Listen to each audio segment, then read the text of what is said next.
Notre webinaire. Alors, bonjour à tous. Donc, bienvenue au webinaire co-organisé par la DRETS et la DRAF Occitanie. Vous êtes nombreux à vous être inscrits à ce webinaire et connectés aujourd'hui. On est très satisfait. Cela montre un fort intérêt pour la thématique. Le but aujourd'hui, ça va être de vous dresser un panorama des dispositifs de financement France 2030 qui s'adressent à la filière agriculture et agroalimentaire, de faire un focus sur les dispositifs qui seront plus régionaux, donc plus propres à la région Occitanie. Donc on remercie tous les participants et les intervenants à ce webinaire. Alors, peut-être mets la slide de consigne, Laurent, merci. Donc, on vous rappelle que ce webinaire est enregistré.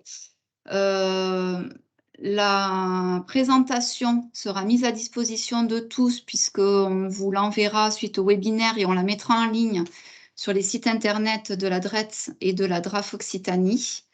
On va également essayer de mettre en ligne l'enregistrement, le replay du webinaire pour que vous puissiez le visionner à nouveau. Et vu que vous êtes nombreux, on va essayer de prendre des questions durant le webinaire. On ne pourra peut-être pas répondre à tout le monde, soit parce qu'on n'aura pas la réponse, soit parce que les questions seront trop nombreuses. Donc, on va essayer de produire une foire aux questions qu'on mettra également en ligne sur nos sites internet. On ne pourra malheureusement pas prendre les questions qui seraient trop individuelles ou trop propres à un projet personnel. Donc là aussi, on vous invite à nous contacter suite au webinaire si vous avez un projet et que vous souhaitiez échanger avec nous pour trouver un dispositif de financement adapté. Donc aujourd'hui, on a différents intervenants autour de l'écran. On aura une introduction par Lucia de Simone, qui est conseillère agriculture, environnement et énergie auprès du préfet de région Occitanie, qui lancera officiellement le webinaire. On a également la chance d'accueillir Christophe Aubé, qui est le CEO de l'entreprise Agriculture, mais également ambassadeur France 2030, qui vous expliquera comment lui, en tant que chef d'entreprise, il s'est positionné sur les dispositifs France 2030 et comment il peut voilà, vous écouter et répondre à toutes vos questions en tant qu'ambassadeur France 2030. On fera une présentation générale du plan France 2030 et un focus plus précis sur le positionnement de l'Occitanie qui sera fait par Blanche de Pesquidou, qui est une représentante de la Direction générale des entreprises du ministère de l'économie. Ensuite, on passera en revue à peu près l'ensemble des dispositifs de financement, donc ça va être un peu lourd, mais on va essayer d'être succinct et direct sur les objectifs, en tout cas, de ces différents dispositifs, avec un focus sur les premières candidatures en Occitanie qui seront commentées par Aurélien Delanoux, qui exerce au sein de la Direction générale de la performance économique et environnementale des entreprises du ministère de l'Agriculture. Et enfin, on terminera ce webinaire par une présentation conjointe par les représentants du pôle de compétitivité Agri Sud-Ouest Innovation et par l'Agence régionale de développement économique ADOC, ici présent, qui pourront vous expliquer comment ils peuvent vous accompagner pour monter des dossiers de candidature sur les différents dispositifs.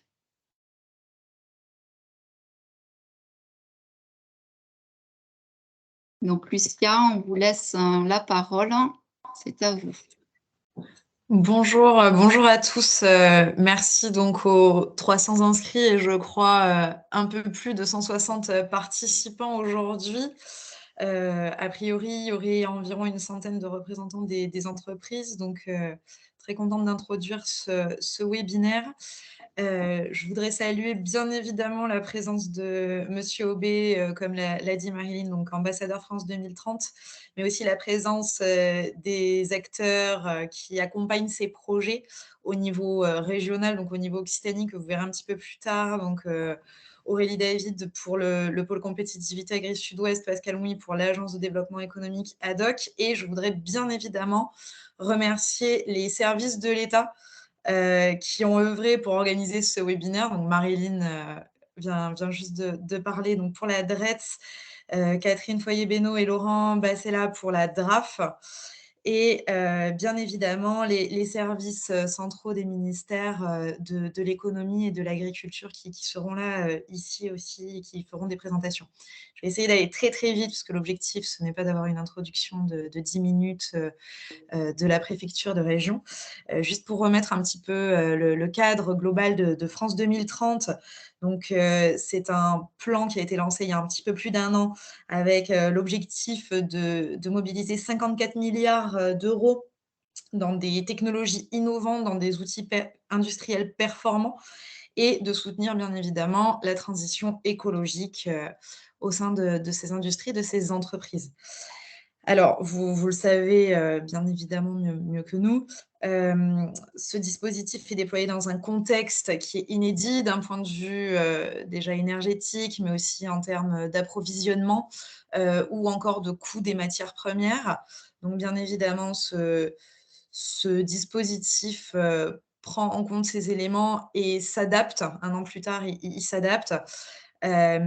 Pour le présenter très rapidement, donc il est porté, il s'articule autour de 4 thématiques importantes pour la partie agricole et agroalimentaire, donc l'agriculture numérique et les équipements innovants, la coopération territoriale, les protéines végétales et l'industrialisation des filières d'excellence.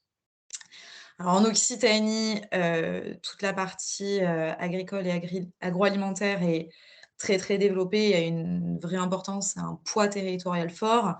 On le sait, ce secteur-là est le premier employeur régional avec près de 160 000 emplois. Ce n'est absolument pas neutre. Et la région a une vraie place de leader dans le niveau national.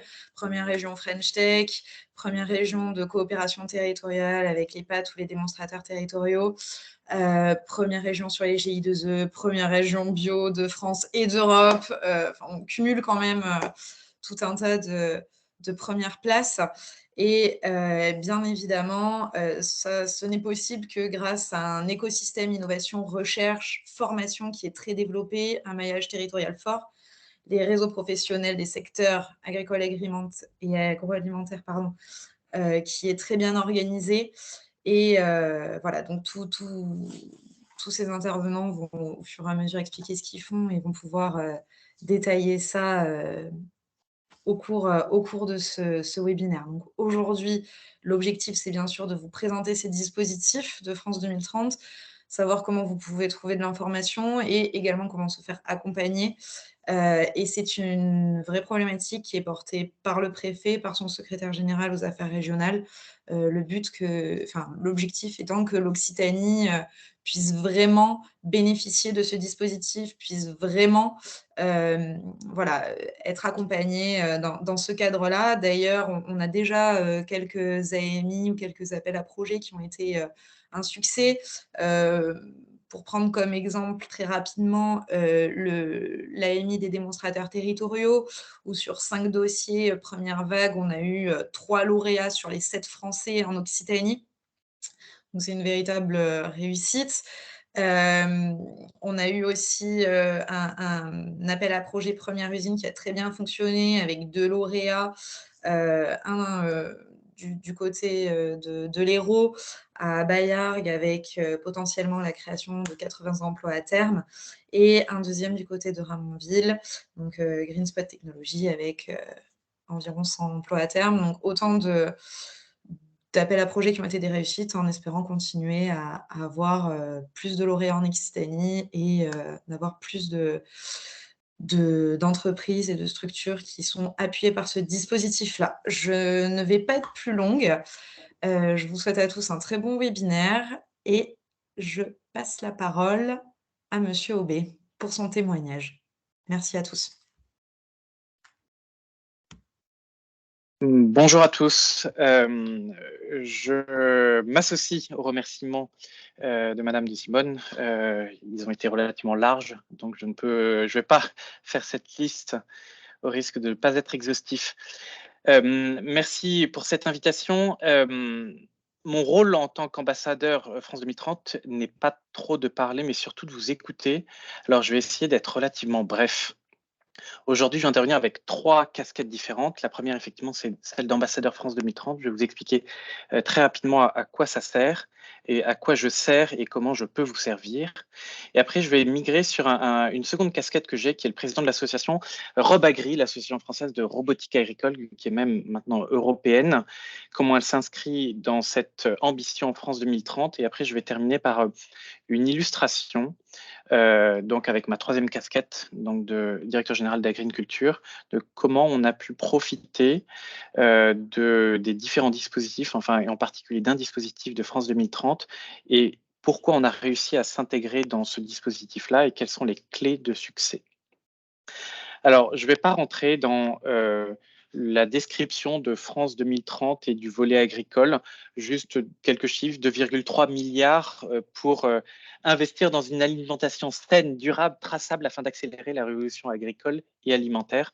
Donc, on a des opportunités énormes pour pouvoir transformer notre agriculture, à nous de saisir cette opportunité. Certains éléments reviennent régulièrement dans cette stratégie d'accélération autour du changement climatique, autour de la résilience, autour de l'innovation et sa diffusion. Et ce sont des éléments qui sont clés dans tous les dépôts de dossiers et qu'il faut garder en tête. Sans ces éléments-là, alors on ne peut pas être lauréat.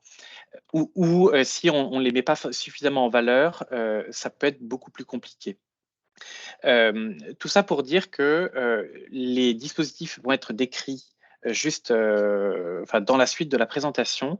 Ils rebondissent quasi systématiquement sur ces thématiques-là. Un point qui est extrêmement important, c'est qu'on est passé d'aides et de projets qui n'ont pas d'impact sur l'environnement ou qui n'ont pas d'impact négatif sur l'environnement. Maintenant, on est plutôt dans une logique où tous les projets doivent avoir un impact positif sur l'environnement. Et ça, c'est un point qui est extrêmement important, qui plus est dans le milieu agricole. L'ambassadeur France 2030, il est surtout là pour vous écouter dans le milieu agri-agro. On est 6 ambassadeurs. Je suis le plus orienté agri. Donc, pour tous ceux qui sont du côté machinisme, première transformation, itinéraires culturaux, je suis là pour vous écouter. J'ai finalement vocation à écouter vos demandes, tout ce que vous pensez être nécessaire ou clé pour les financements du futur, puisque encore une fois, l'enveloppe France 2030 n'est pas encore intégralement allouée. Il y a énormément de choses que l'on peut faire pour vous pour pouvoir créer les nouveaux appels à projets, en tout cas pour remonter les besoins des futurs appels à projets. Donc, encore une fois, je suis disponible pour que vous puissiez faire remonter les besoins du terrain.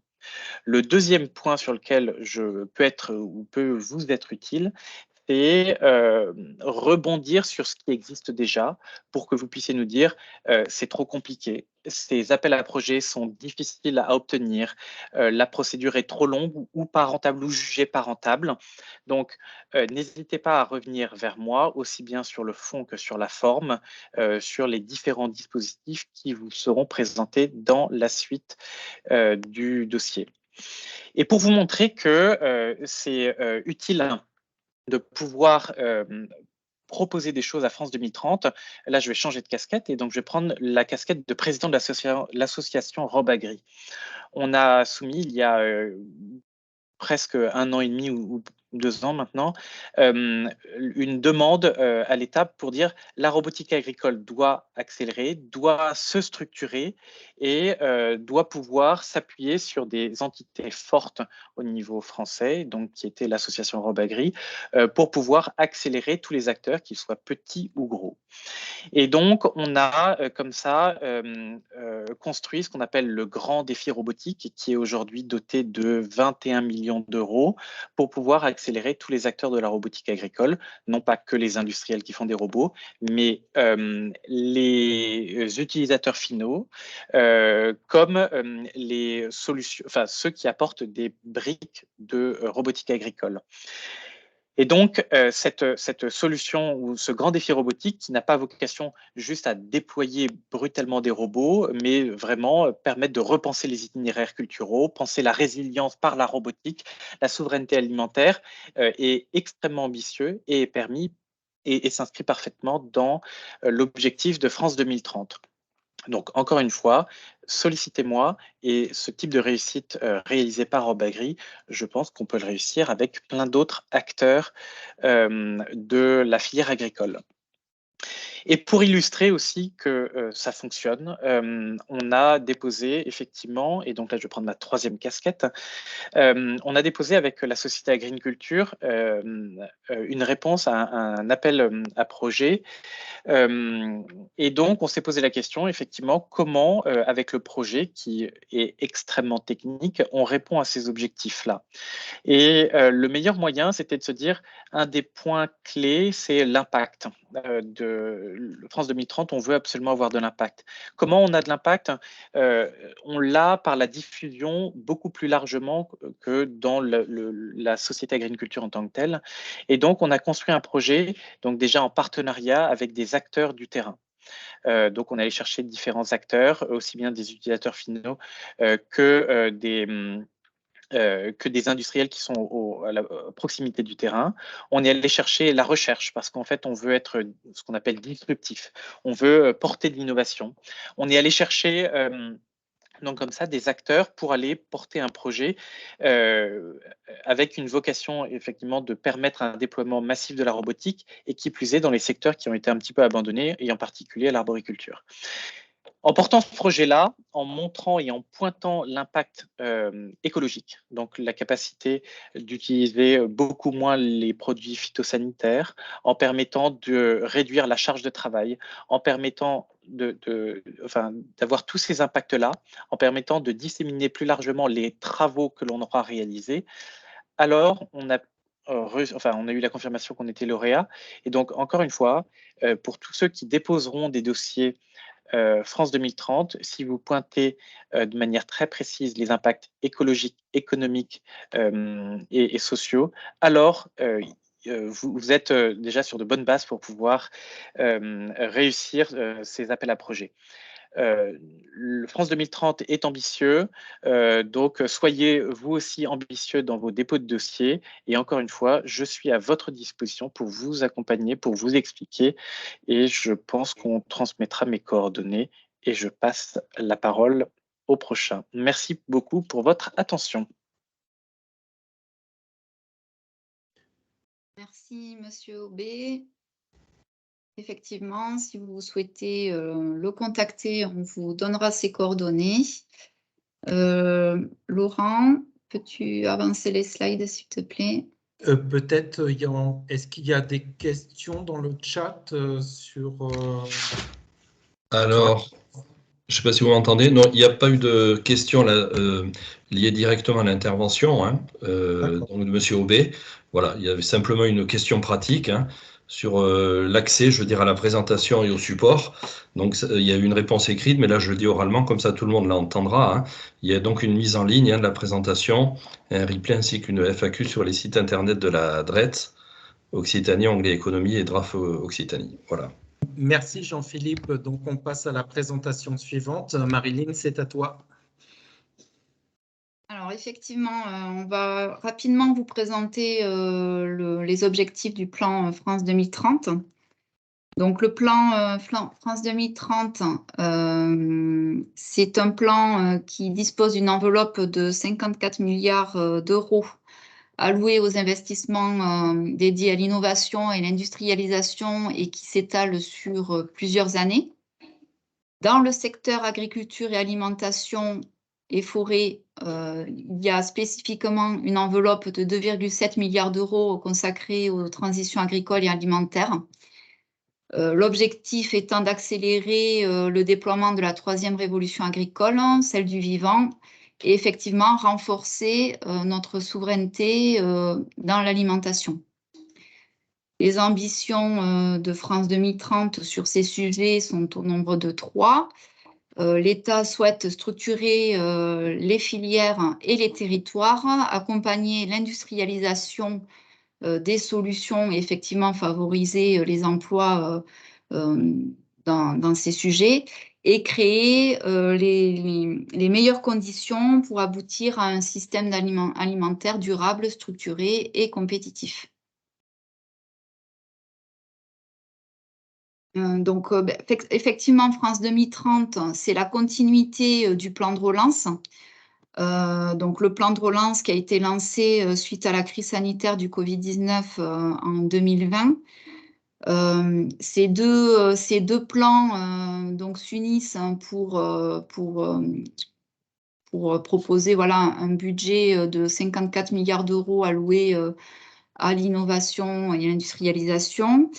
Ces budgets-là, ils font suite à différents programmes successifs qui effectivement proposaient des financements pour l'avenir.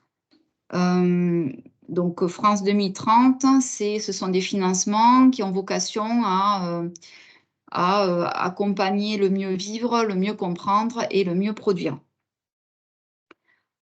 On a un accompagnement financier qui s'inscrit sur un double continuum.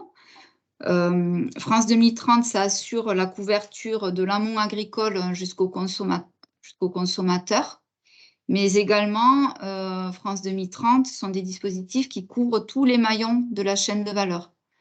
Donc, quel que soit votre projet, ce qu'il faut que vous reteniez, c'est que vous trouverez un guichet France 2030 à partir du moment où vous répondez aux conditions d'éligibilité pour le financer. Ça peut être un projet de laboratoire de recherche, un projet de développement de l'innovation, un projet d'industrialisation, de déploiement de solutions décarbonées. Tous les guichets voilà, permettent de trouver des solutions de financement et ils s'appuient aussi sur des supports de réussite transverses qui sont tels que la formation, par exemple, qui accompagne effectivement la réussite de ces projets-là. Donc, France 2030 s'organise autour de 10 objectifs que vous voyez cités ici. Ces objectifs, ils visent les filières industrielles en France. On y retrouve évidemment les filières qui vous intéressent, à savoir l'agriculture et l'agroalimentaire, mais aussi la décarbonation. Et ces objectifs s'appuient sur 6 leviers transverses que vous voyez ici côté jaune, qui sont donc voilà, les matières premières, le numérique, l'électronique, la robotique, l'innovation, l'enseignement. Et ces leviers vont accompagner ces différents objectifs. Donc, l'objectif qui s'adresse à la filière agriculture et alimentaire, l'objectif principal est d'investir dans une alimentation saine, durable et traçable pour accélérer la révolution agricole et alimentaire. Donc, je vous l'ai dit tout à l'heure, il se décline en 3 priorités, cet objectif. Le premier, c'est d'engager la 3e révolution agricole et construire les chaînes alimentaires de demain.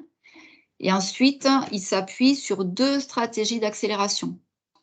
Donc, c'est là où on va vous expliquer dans les prochaines slides tous les dispositifs qui s'inscrivent dans ces stratégies d'accélération, donc à savoir la stratégie système agricole durable et équipement pour la transition écologique et la stratégie alimentation durable et favorable à la santé.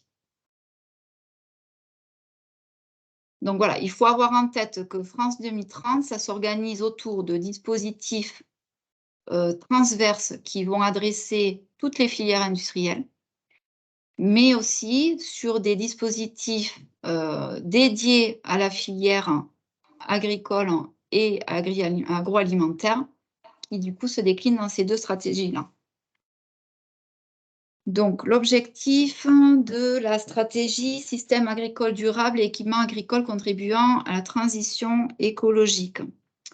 Donc, c'est d'accompagner l'innovation pour la 3e révolution agricole, de renforcer la résilience et d'accélérer l'adaptation de l'agriculture au changement climatique et de créer de la valeur dans les territoires grâce à une approche filiale. Les objectifs de la stratégie d'accélération alimentation durable et favorable à la santé, ce sont d'accompagner les transitions de l'industrie agroalimentaire, de mieux comprendre les liens entre la santé et l'alimentation pour développer de nouveaux aliments et l'apport nutritionnel des aliments, et de répondre aux besoins et aux attentes du consommateur pour une alimentation locale de qualité.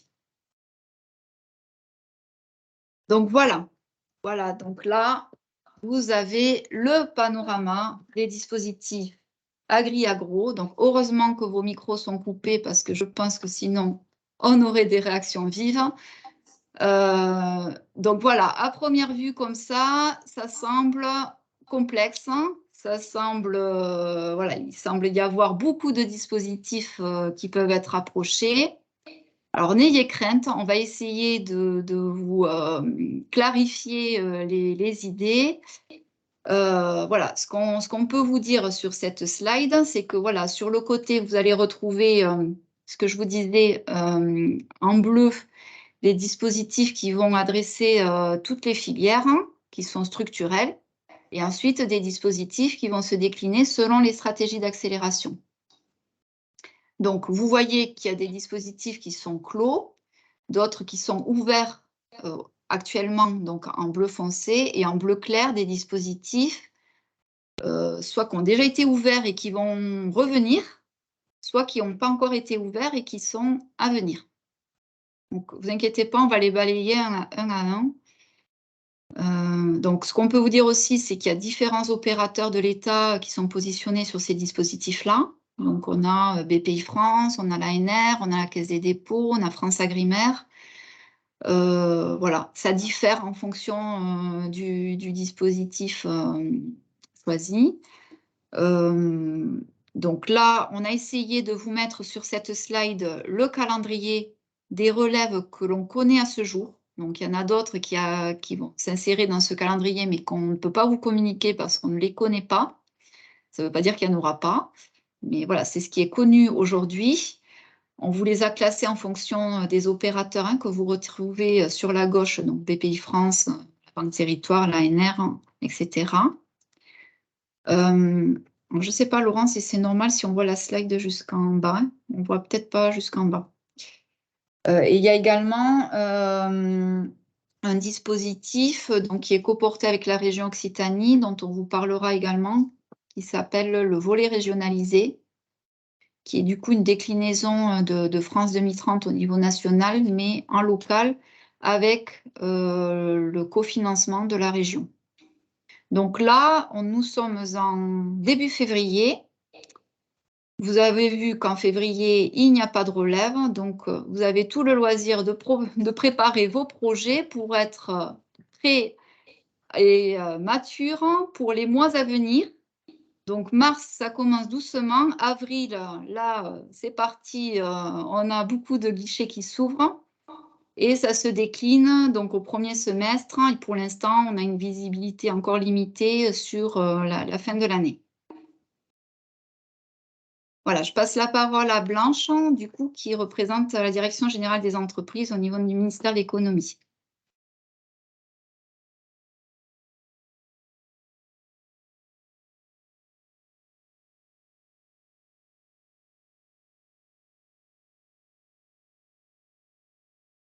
Blanche, le micro est fermé.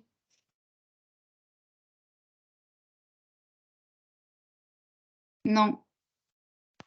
Est-ce que vous m'entendez? Oui, là c'est bon. Excusez-moi. Donc, bonjour à tous. Je disais qu'avant de rentrer un peu plus dans le détail de tous les dispositifs effectivement qui sont ouverts ou qui vont être bientôt ouverts. Un petit point un peu avec une vision globale au niveau national sur France 2030 qui a été ouvert il y a un peu plus d'1 an. Donc effectivement, comme le disait Madame de Simone, la région Occitanie est vraiment dynamique, aussi bien dans le dépôt de dossiers, que dans les entreprises qui sont lauréates. Donc voilà, il y a eu 32 dossiers déposés, sur l'ensemble des appels à projets, sur les 350 dossiers déposés au niveau national et 9 projets lauréats en Occitanie, sachant qu'il y a beaucoup d'appels à projets pour lesquels les projets sont en audition ou en phase d'instruction approfondie.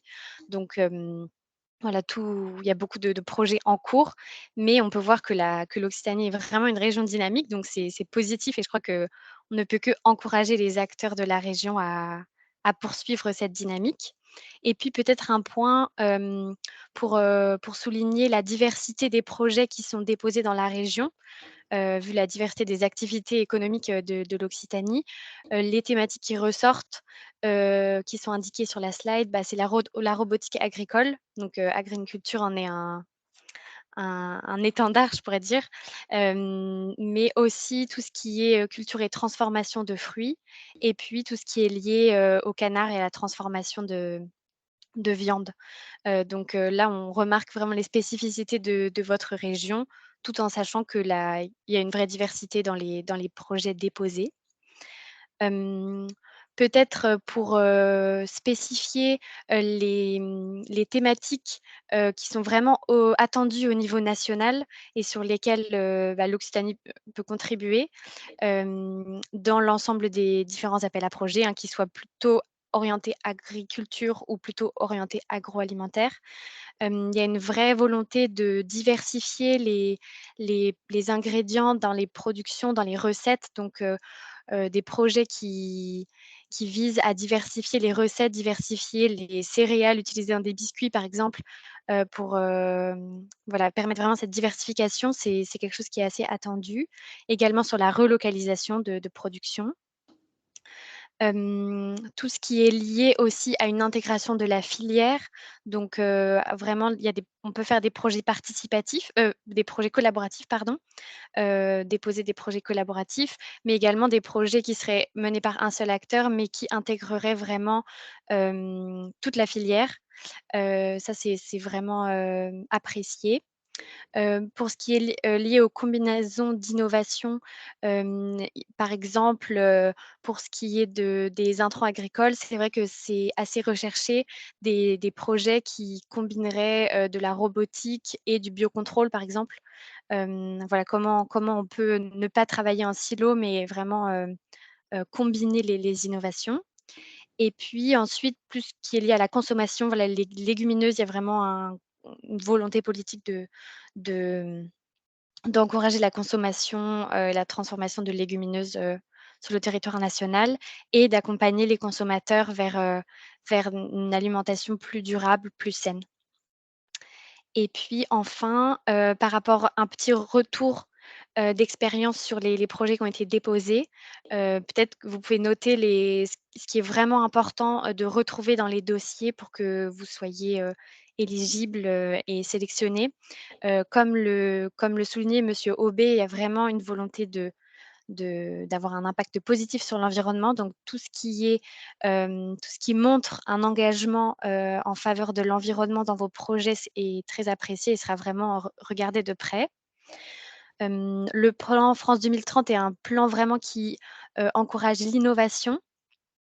Donc tout ce qui est lié à la propriété intellectuelle, à la précision, enfin tout ce qui est vraiment précis sur l'innovation du projet, sera regardé, sachant que ça peut être un peu, un facteur de confusion par rapport au plan de relance qui était vraiment pour la relance de l'économie. Ici, il y a vraiment une attention plus particulière sur l'innovation, hein. C'est important que ça fasse partie des projets. Bien prendre en compte également les contraintes réglementaires. Parfois, on a des soucis parce que les calendriers sont un peu ambitieux par rapport au délai d'obtention d'autorisation. Par exemple, pour les aliments, s'il y a une nécessité d'obtenir, novel food au niveau européen, c'est important de le prendre en compte dans le calendrier du projet. Et puis pour terminer, avoir voilà, un vrai impact sur la souveraineté alimentaire de la France. C'est vraiment un des objectifs du plan France 2030 pour ce qui a trait à l'alimentation. Donc, ce que je disais sur le travail par filière et pas en silo, c'est vraiment important. Et puis, un dernier point à souligner, c'est l'incitativité de l'aide. Alors, c'est un mot un peu grossier pour dire que l'objectif de l'État à travers ses plans d'investissement, c'est de pallier les failles de marché que le privé peut-être n'est pas en capacité de combler, donc montrer que l'aide est incitative et que sans l'aide de l'État, le projet ne pourrait pas se faire. C'est aussi un critère très important, à bien mettre en valeur dans le dépôt de vos projets. Voilà pour ma part. N'hésitez pas, à poser vos questions si vous avez besoin, avant qu'on puisse rentrer dans le détail de cette myriade d'appels à projets.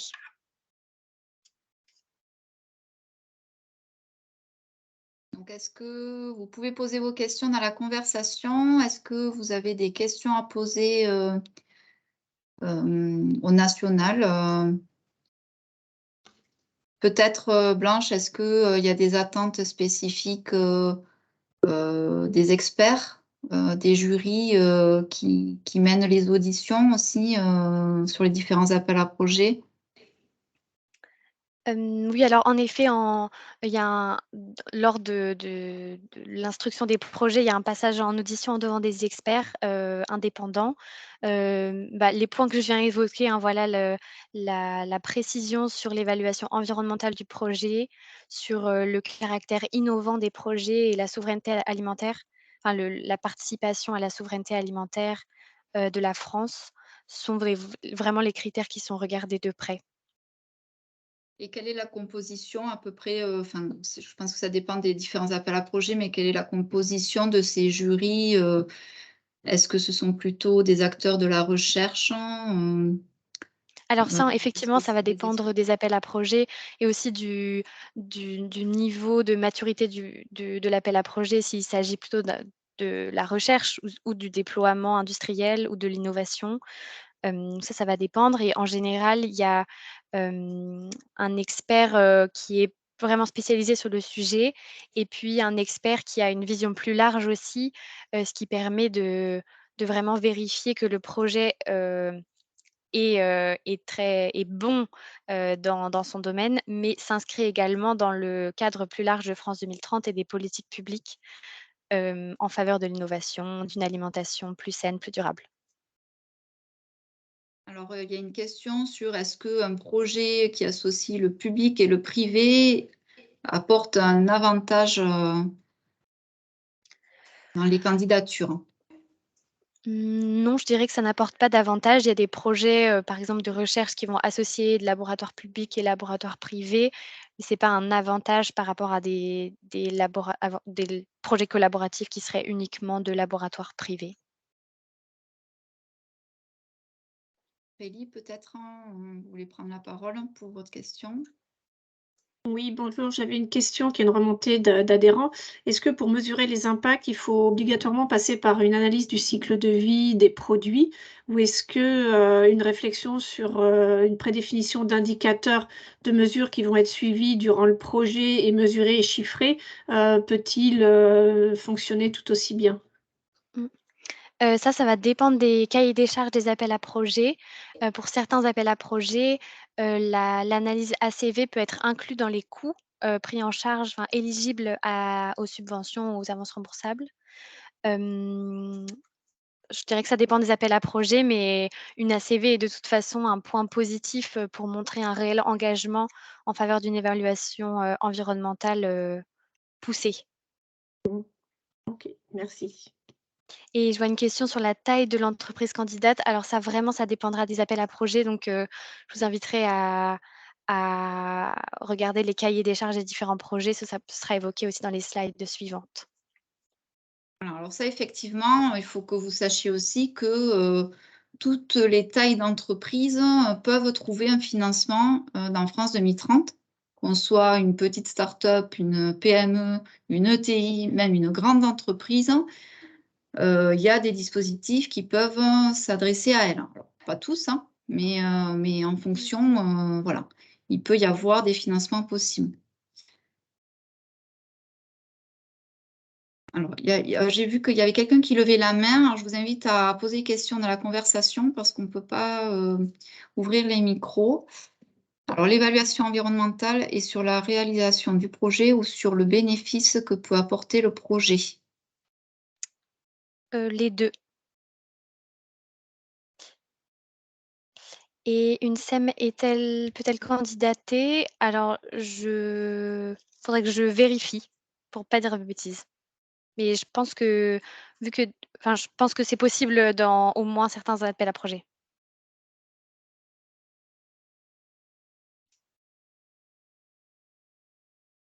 Ok. Catherine, on enchaîne? Oui, bonjour à tous. Donc, on va enchaîner sur les différents appels à projets qu'on va organiser sur les 4 grandes thématiques.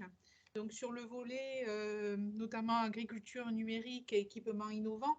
Donc, comme vous l'avez vu, le plan d'investissement France 2030, il traduit vraiment une double ambition, à la fois transformer durablement les secteurs clés de notre économie, l'agriculture, l'alimentation, l'énergie, l'automobile, l'aéronautique, par l'innovation technologique et positionner la France en tant que leader sur ces domaines. Sur cette thématique de l'agriculture numérique, on peut quand même dire qu'on ne part vraiment pas de rien en Occitanie. On a un tissu extrêmement dynamique. On a eu le témoignage de M. Aubé, là, avec le positionnement d'agriculture. Madame de Simone a rappelé notre classement à la French Tech Agri et on est la première région, effectivement, lauréate de ce concours.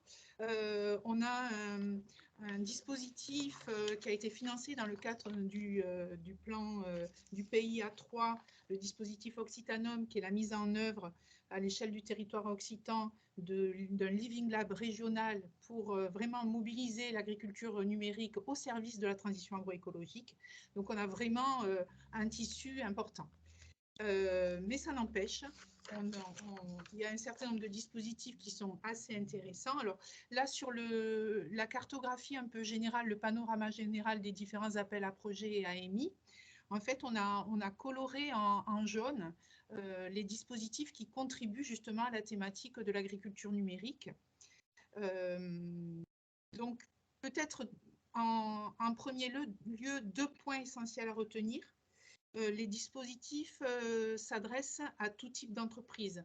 Des grandes entreprises peuvent postuler, des petites entreprises du secteur agricole et agroalimentaire, y compris des startups et même des exploitations agricoles. Ce qu'il faut aussi bien comprendre, c'est qu'on a des dispositifs qui s'inscrivent dans un continuum d'aide pour l'agritech. C'est-à-dire qu'on a des financements pour les premières phases de la R&D, avec notamment l'appel à projet Agritech et Foodtech, vous voyez au milieu là, de la cartographie, des financements des dernières phases de la R&D avec l'appel à projet pré-série d'équipements innovants, et des financements pour la diffusion de ces matériels auprès des agriculteurs, avec un guichet qui va être ouvert dans le cadre d'une mise à disposition en fait, de crédit auprès de France Agrimer. Donc, si on passe sur le premier appel à projet, donc sur la Foodtech et l'Agritech. Alors, pour ce premier appel à projet, en fait, on va appeler Innover pour réussir les transitions agroécologiques alimentaires. L'objectif de cet appel à projet, c'est le financement de projets de recherche, de développement et d'innovation qui sont liés à l'une des deux thématiques suivantes, c'est-à-dire innover pour réussir la transition agroécologique et les besoins alimentaires de demain. Alors, pour ceux qui avaient suivi un petit peu l'historique, il y avait eu, avant juin 2022, l'ouverture de 2 appels à projets différents. Là, on est bien sur un appel à projet unique. Alors, les entreprises peuvent postuler sous la forme de projets individuels ou de projets collaboratifs. Pour les projets individuels, ces projets doivent être portés par des startups, des PME, des entreprises de taille intermédiaire, ou exceptionnellement par des grandes entreprises et doivent présenter une assiette minimale de dépenses de 500 000 €. La durée maximum de ces projets est de 48 mois. Et vraiment, ces projets sont destinés à valider des preuves de concept, lever des verrous technologiques. On est vraiment sur une notion d'accélération de la solution qui a été mise en œuvre dans un laboratoire pour pouvoir avoir un déploiement à l'échelle industrielle. Sur l'autre type de projet, donc les projets collaboratifs, donc ces projets collaboratifs sont portés par une entreprise, n'importe quelle taille, et associent un ou plusieurs partenaires. Alors, ces partenaires, ça peut être des entreprises, des instituts techniques, des organismes de recherche, des associations. Et la durée de ces projets ne doit pas excéder 5 ans. Les dépenses totales doivent être supérieures à 2 millions d'euros. Et il y a 2 axes en fait sur ces projets collaboratifs. C'est le soutien au développement de produits et de services innovants, ou alors vraiment travailler sur la démonstration que la solution, elle est viable au niveau organisationnel, au niveau technico-économique, parce que les verrous techniques ont été levés. Et donc vraiment un projet qui s'adresse plutôt à une viabilité organisationnelle et technico-économique. Alors, les dossiers sont à déposer auprès de BPI, vous avez le lien en bas. La prochaine relève, elle est au 8 mars, et puis après, il y aura une seconde relève le 13 juin. Voilà, on peut passer peut-être au suivant. Alors, l'appel à projet suivant, c'est sur le financement des pré-séries d'innovation technologique. Alors là, pour le coup, c'est un appel à projet qui va servir à financer des pré-séries industrielles de machines, qui peuvent être des machines fixes ou mobiles, qui intègrent bien sûr des équipements et des technologies numériques. Et l'idée là, c'est d'adapter ces prototypes aux conditions réelles du terrain. Alors, à des conditions pédoclimatiques, à des systèmes de culture, à des systèmes d'élevage, à des itinéraires techniques très variés. Donc, en fait, ces expérimentations doivent être conduites pour mesurer, notamment en grandeur réelle, toute une série de paramètres qu'on va choisir. Alors, les paramètres, ça peut être des questions liées à l'ergonomie du matériel, à sa sécurité, l'impact sur la pénibilité du travail pour l'opérateur, le bien-être animal, les questions de logistique de la ferme jusqu'au champ, et bien sûr la dimension de performance technique et environnementale. Alors sur les types de projets attendus, donc ce sont des projets de robotique agricole mobile, des projets d'agroéquipement, de technologie automatisée, donc pour l'agriculture, l'élevage, ou toutes sortes finalement d'innovations technologiques en lien avec la réduction des intrants, l'amélioration du bien-être animal, la valorisation des effluents, la protection contre les aléas climatiques, la réduction de la consommation d'énergie sur les exploitations. Enfin, ça peut être extrêmement varié. Donc l'opérateur, c'est BPI France. La prochaine relève est au 4 avril. Et puis la dernière relève sera au 26 septembre. Alors, le dernier dispositif, qui en fait est un dispositif en 2 temps, c'est un dispositif assez innovant, puisque d'une part, il y a un appel à manifestation d'intérêt qui est opéré par BPI France, qui va nous servir à identifier les matériels, les solutions, les équipements les plus innovants. Et cette liste va être utilisée ensuite dans le cadre d'un autre appel à projet qui sera ouvert via un opérateur France Agrimaire. Et ce guichet, en fait, va être ouvert et les agriculteurs pourront bénéficier d'une aide s'ils veulent acquérir un des matériels sélectionnés dans la première AMI. Donc, l'AMI, il y a une première relève de cette AMI. On n'a pas encore les résultats. Il y a une deuxième relève qui est prévue le 6 avril, une troisième relève le 15 septembre et une ouverture du guichet du matériel auprès de France Agrimaire, donc là qui pour le coup sera ouvert aux agriculteurs, aux exploitations aussi des lycées agricoles, aux CUMA, aux organismes stockeurs. Ça sera plutôt, alors bon, la date n'est pas calée, mais bon, on s'orienterait vers une ouverture de ce guichet début mars. J'espère ne pas avoir été trop dense dans tout ce que j'ai dit. En tous les cas, vous aurez les supports et je laisse la parole à Aurélien Delanoux qui va nous présenter un petit peu les projets qui ont été déposés en Occitanie et les lauréats. Merci beaucoup Catherine. Je ne vais pas revenir sur tout ce qui a été dit, si ce n'est que pour l'AMI agroéquipement, les lauréats seront annoncés au SIA, enfin au Salon de l'Agriculture. Alors, par lauréat, on entend les entreprises, les équipementiers qui ont des solutions là opérationnelles à proposer, puisqu'on se situe bien dans la partie déploiement du plan France 2030. Et donc, la deuxième partie, c'est un peu innovant. Voilà, l'ensemble des agriculteurs qui ont besoin ou qui pourraient trouver utilité dans ces outils peuvent être subventionnés dans leur achat. Donc voilà, c'est un mécanisme un peu innovant qui n'est pas forcément facile à comprendre, mais il y a une double cible. Donc, premièrement, les équipementiers et deuxièmement, les agriculteurs qui peuvent en bénéficier.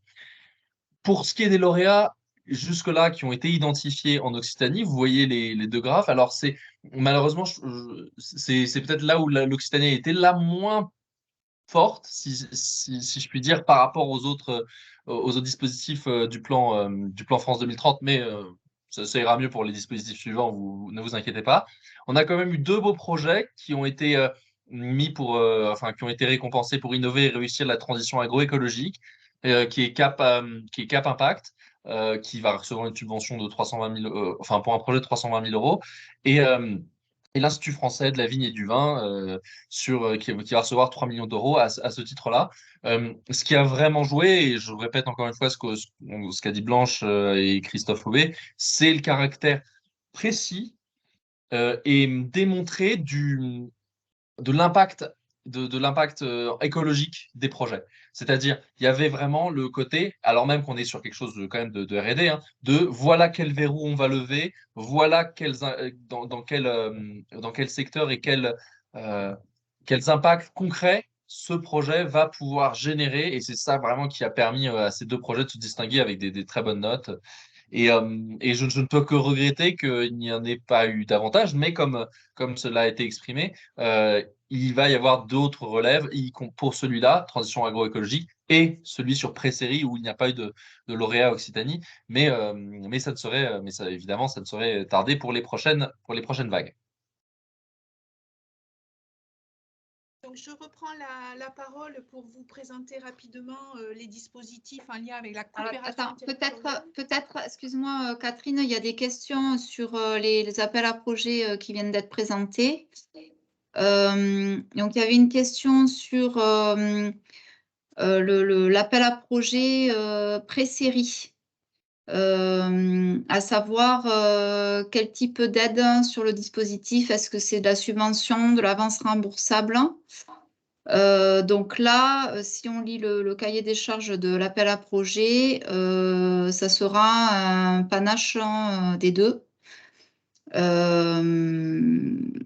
Le cahier des charges dit que la part de subvention sera de 60% et aucune aide de moins de 300 000 euros ne sera attribuée à une entreprise, à une grande entreprise. Il y a une autre question sur l'AMI équipement pour la troisième révolution agricole, à savoir quel est le taux d'aide. Moi, je l'ai compris comme étant cette AMI, à ce stade, un recensement des matériels et des solutions et équipements qui pourront ensuite être identifiés pour les agriculteurs qui voudront investir dans ce type de matériel et qui, eux, du coup, voilà, auront Sur cette question, je peux répondre, Marilyn, sur Oui, cette dernière vas-y. question, juste très vite. En fait, ça dépendra du matériel. Tout simplement, on va avoir une typologie de matériel qui va, et chacun, en concertation avec les experts et les parties et les récipiendaires, recevoir des taux d'aide, évidemment, voilà, plus ou moins importants selon le caractère, si je puis dire, disruptif, même si ce n'est pas trop ce mot, mais voilà, plus ou moins important selon le caractère nécessaire. Et comme on l'a dit, pallier des déficiences de marché. Donc voilà, si c'est des matériaux très compliqués à obtenir pour les agriculteurs, on peut envisager, et c'est le maximum, je crois, qui a été envisagé, mais tout ce que je dis est entre parenthèses, je crois que le maximum envisagé, ce sera 40%, qui est en fait qui correspond aux règles européennes. Donc voilà. 40%, effectivement, c'était le taux qui avait été appliqué sur le premier guichet ouvert par France Agrimaire. Et là, pour être, je vois par rapport aux réponses données dans le chat, donc l'AMI, c'est juste, on établit une liste de matériel, on référence des matériels qui ensuite seront proposés dans le cadre du guichet. Il n'y a pas d'aide au niveau de cette AMI pour les constructeurs. C'est juste un référencement des solutions proposées pour ensuite pouvoir être proposées au financement dans le cadre du guichet France Agrimaire. L'image que j'aime bien donner, c'est l'image de la boutique. C'est comme si France 2030, il y avait une boutique France 2030. Là, pour l'instant, on a sélectionné les objets qui allaient être en vitrine, enfin dans la boutique. Et ensuite, c'est quand les agriculteurs qui en auront besoin entreront dans cette boutique qui seront subventionnés pour l'achat de ces matériels. Il y a une question aussi pour les CUMA. Comment savoir quels matériels seront caractérisés innovants? Les concessionnaires doivent-ils se démarquer? Alors, ça, c'est le caractère innovant, ce qui est évidemment quelque chose de très qualitatif, c'est laissé à l'appréciation du jury d'experts. On ne peut que encourager, moi, je peux qu'encourager à suivre les éléments qui ont été d'abord mis en amont, c'est-à-dire le caractère d'aide écologique. Vous avez les 3 thématiques là qui sont recherchées pour ces projets, hein. Optimisation de la gestion de l'eau, adaptation au changement climatique ou réduction de l'énergie. Et il y a un deuxième volet qui est plus opérationnel, c'est-à-dire à quel point la solution déposée par les équipementiers est facile d'emploi, c'est-à-dire le côté clé en main. Voilà, c'est pour ça qu'on se situe vraiment, vous l'avez vu sur l'espèce de mapping des projets 2030 dans le déploiement. Là, on n'est plus sur le caractère prospectif ni sur de la recherche, on est sur des solutions qui marchent, qui peuvent d'ailleurs peut-être être déjà existantes, et le but, c'est de les diffuser.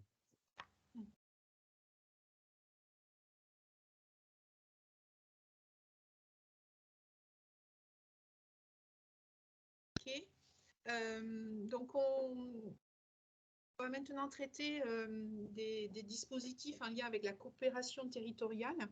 Alors, ce volet est mis en œuvre par la Banque des territoires. C'est un opérateur de l'État engagé sur 2 mandats essentiellement dans le cadre de France 2030, sur le volet formation et compétences et sur le volet des démonstrateurs territoriaux. Alors, ce qu'il faut retenir sur les démonstrateurs territoriaux, c'est que contrairement à ce qu'on a vu sur les différents appels à projets et AMI là sur la robotique, on est sur des innovations qui dépassent les innovations technologiques. On est sur des innovations qui peuvent être de toute nature, des innovations sociales, organisationnelles, de services, d'usage, de méthodes. On a d'ailleurs un lauréat avec un projet en phase de maturation sur l'Occitanie qui est porté par la FR-CIVAM, le projet Terrasol, qui se positionne vraiment sur ces questions d'innovation organisationnelle, puisqu'il se positionne sur la précarité alimentaire sur la métropole de Montpellier. Mais Aurélien en parlera tout à l'heure. Alors, sur cet AMI démonstrateur territoriaux, c'est en fait ces démonstrateurs des transitions agricoles et agroalimentaires. Et c'est un dispositif qui est transversal aux 2 stratégies d'accélération. Stratégie d'accélération système agricole et équipement agricole contribuant à la transition écologique et alimentation durable et favorable à la santé. Alors, il y a déjà eu 2 vagues qui ont été lancées. Une première vague qui s'est clôturée en juin 2022 une deuxième en décembre 2022. Donc, on a le résultat que pour l'instant de la première vague. Et la troisième vague a été annoncée avec une relève qui sera fixée au 5 juin 2023. Alors, on est vraiment sur un AMI qui vise à favoriser l'émergence de projets territoriaux qui agissent pour une alimentation saine, durable, transformante, structurée au niveau des acteurs locaux. Et s'il y avait des points essentiels à retenir hein, sur ce dispositif, c'est que, bon, je l'ai déjà dit, ce sont des innovations qui dépassent l'innovation technologique. Là, vous l'avez bien saisi. Il y a l'obligation d'avoir une gouvernance multipartenariale avec au moins une collectivité territoriale qui a un rôle majeur. Et l'idée là, c'est de tester en conditions réelles, dans une approche un peu de système et en lien avec les acteurs de la recherche, de la formation. Ça peut être des acteurs des nouvelles technologies, des sociétés civiles, vraiment de nouveaux fonctionnements au sein d'un territoire. Et il y a un point qui est très important aussi dans ces démonstrateurs territoriaux, c'est le potentiel du projet par rapport à sa diffusion et à son degré de réplicabilité. Que ce soit un projet qui puisse être capitalisable et réplicable dans d'autres secteurs, à différentes échelles, à d'autres territoires. Alors, il y a un dossier de candidature à télécharger sur la Banque des territoires. Alors, vous ne pouvez pas télécharger directement le dossier, il faut vous inscrire. Et l'avantage de s'inscrire, c'est que vous recevez après toute une série d'informations. Ils ont mis en place une foire aux questions. Et dès qu'il y a une question qui est posée, ou une série de questions qui est posée, eh bien, vous recevez les réponses via cette interface. Donc, ce qu'il faut retenir aussi, c'est qu'en fait, ce sont des projets, là on est sur les relèves des projets en maturation, c'est-à-dire qu'il y a une première phase de sélection des lauréats pour une phase de maturation, et une phase qui va durer maximum 18 mois. Ces projets vont pouvoir bénéficier d'une aide pouvant aller jusqu'à 300 000 €. C'est une subvention liée à des travaux, des financements liés à plutôt à de l'ingénierie de projet. À l'issue de cette phase de maturation, les projets qui remplissent l'ensemble des critères pourront passer en phase opérationnelle et prétendre après à des subventions de démonstrateurs territoriaux. Et ces subventions d'investissement seront comprises entre 2 millions et 10 millions d'euros. Alors, sachant que le cofinancement maximal est de 50%, ça veut dire que ce sont des projets qui cumulent des dépenses d'au moins 4 millions d'euros. Donc, dans ce type de projet, on aura toujours quand même la dimension réponse aux enjeux de la transition écologique et énergétique, les questions de limitation des intrants, d'amélioration de la souveraineté alimentaire, durabilité et résilience des systèmes alimentaires, et puis la question aussi de la réduction des émissions des gaz à effet de serre. Voilà. C'est un dispositif qui fonctionne très bien en Occitanie. On a eu beaucoup de candidatures et je laisse Aurélien présenter les lauréats. Oui, alors ça c'est vraiment superbe disons 7 dossiers mieux classés. Il y en a 3 qui sont de l'Occitanie et un qu'on a invité à recandidater parce qu'il y avait quelques petites réserves. Mais c'est vraiment une vraie réussite. Je veux dire, c'est de l'Occitanie. Pour présenter rapidement les projets, il y a Terrasol qui a été porté par la Fédération régionale des CIVAM Occitanie, avec la participation de Montpellier, de la métropole de Montpellier et de la ville de Montpellier. Et voilà, eux, ils mettent en œuvre d'une manière très opérationnelle et territoriale des concepts de démocratie alimentaire, de solidarité alimentaire, ou des solutions pour venir en aide aux zones de précarité alimentaire à Montpellier, par exemple, qui est quelque chose de très réplicable et qui va donc pouvoir être facilement déployé non seulement à l'endroit de la candidature, mais ensuite étendu aux autres villes du territoire. Fantas KIC, ce qui est porté, comme son nom l'indique, par la SCIC Graines Équitables, avec la participation de la communauté d'agglomération de Narbonne. Et ce projet, par exemple, c'est 100% agriculture biologique. Et il a pour but de reconquérir des friches. Et donc mettre en place un réseau de stockage à côté des fermes pour faciliter les échanges avec les agriculteurs et la proximité, donc entre la production à la ferme, le stockage et ensuite l'utilisation par les divers acteurs de la filière. Enfin, il y a Salto qui a été porté par Suez Hauts-de-France avec la participation de la communauté de communes de Terre de Camargue et je sais pas si c'est l'agglomération, mais de Sète. C'est pour la réutilisation des eaux usées. Voilà. Les eaux traitées par des stations d'épuration, je crois que c'est celle de Camargue voilà, pour irriguer et drainer les surfaces viticoles limitrophes. Donc ça aussi, un projet très concret qui associe une pluralité d'acteurs et qui va pouvoir être répliqué évidemment à d'autres villes à différentes échelles.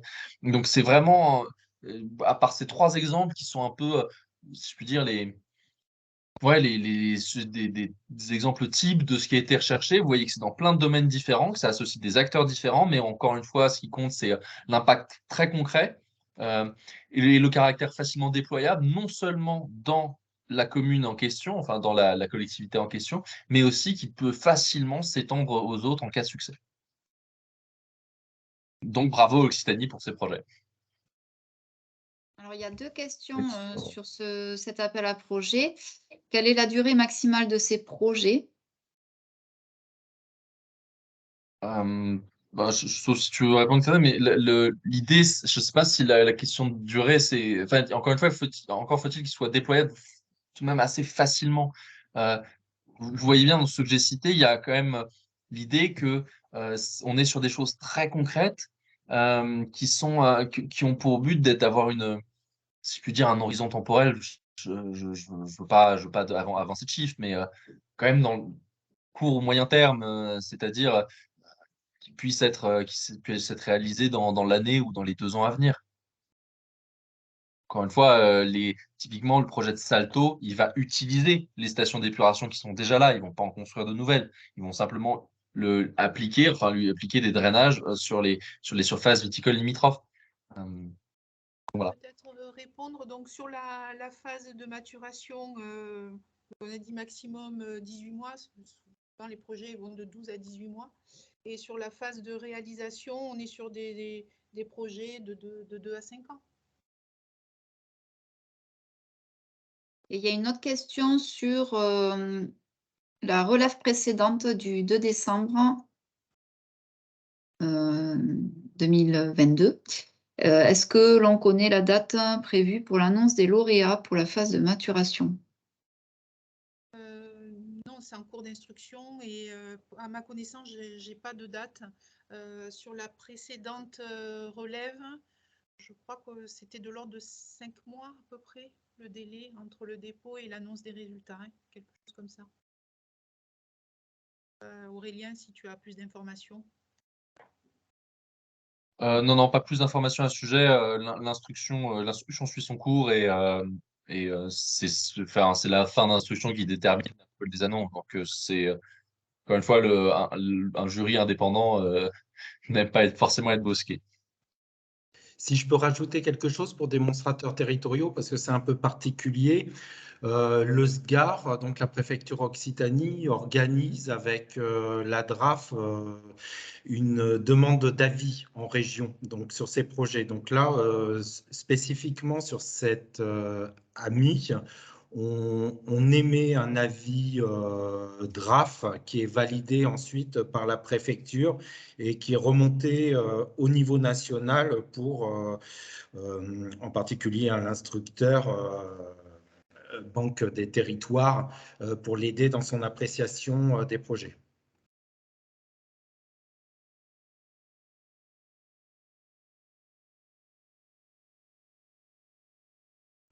Donc, je vais prendre la parole. Donc, pour vous présenter les dispositifs France 2030 adressant la thématique protéines végétales. Donc, nous avons vu jusqu'à présent, grâce à Catherine, que France 2030 vous accompagne et vous soutient dans le développement d'équipements innovants, vous soutient dans vos projets de coopération territoriale. Et donc, nous retrouvons là, avec les protéines végétales, une troisième thématique qui n'est pas du tout nouvelle, puisque avec France 2030 et avec France Relance et depuis 2020, il y avait mise en place d'une stratégie nationale portée par le ministère de l'Agriculture pour le développement des protéines végétales, avec deux enjeux principaux qui datent déjà. Un des enjeux avait déjà été énoncé depuis 2017, c'était de retrouver la souveraineté alimentaire de la France. Comme vous savez, nous importons de nombreuses protéines, enfin des protéines végétales en nombre, par exemple avec le soja pour l'alimentation animale. Donc le but des projets soutenus, c'est de retrouver aussi de la souveraineté alimentaire. Autre intérêt et autre enjeu des protéines végétales, c'est l'aspect environnemental qui est très fort. Effectivement, les protéines végétales peuvent permettre d'améliorer grandement la transition agroécologique, puisqu'elles permettent de réduire en particulier les intrants azotés, elles permettent de diminuer l'achat d'engrais azotés lorsque les légumineuses sont utilisées en couverts associés ou en interculture. Autre intérêt des protéines végétales, c'est de ne pas remplacer les protéines carnées, mais de pouvoir diversifier l'alimentation. La France a été un pays qui a consommé autrefois beaucoup de protéines végétales de type légumineuse. Aujourd'hui, cette habitude alimentaire a été perdue, mais d'autres pays sont aujourd'hui des grands consommateurs de légumineuses. Donc l'objectif est aussi de diversifier les apports dans l'alimentation des Français, de diversifier l'alimentation par l'apport de protéines végétales.